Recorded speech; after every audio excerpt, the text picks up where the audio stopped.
திருச்சியில் நடந்த சம்பவம் 15ஆம் தேதி தடயங்களை எல்லாம் அழிப்பதற்காக அவசரமாக மருத்துவர்களை போல போலி முகத்தை வைத்துக் கொண்டு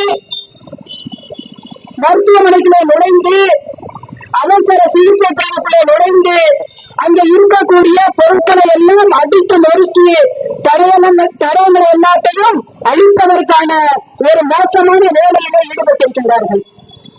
அதிலே 20 பேருக்கு மேல அந்த சம்பவத்தில் ஈடுபட்டிருந்த தமிழ்நாடு காங்கிரஸ் கட்சியை சேர்ந்த குண்டர்களும் அதில் இருப்பார்கள் என்று சொன்னால், இதுதான் ஒரு பெண் முதலமைச்சர் ஆளக்கூடிய மேற்கு வங்க மாநிலத்திலே பெண்களுக்கு பெண் குழந்தைகளுக்கு பாதுகாப்பு கொடுக்கக்கூடிய லட்சணமா? இன்றைக்கு நாடு முழுவதும் இப்படிப்பட்ட கொடூரமான சம்பவத்தை கண்டித்து பல்வேறு ஜனநாயக அமைப்புகள் கண்டன போராட்டங்களை நடத்தி கொண்டிருக்கின்றார்கள். இந்திய நாட்டில் இருக்கக்கூடிய எல்லா மருத்துவமனைகளிலும் இன்றைக்கு பாதுகாப்பு கேட்டு போராடி கொண்டிருக்கின்றார்கள்.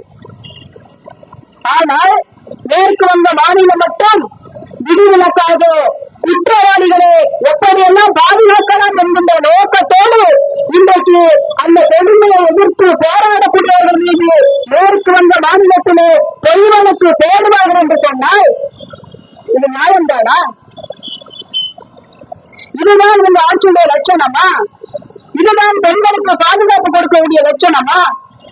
இரவு நேரங்களில் பணி செய்துவிட்டு வீட்டுக்கு போகக்கூடிய பெண்களுக்கு நீங்கள் பாதுகாப்பு கொடுக்கக்கூடிய லட்சணமா என்று இன்றைக்கு உலகமே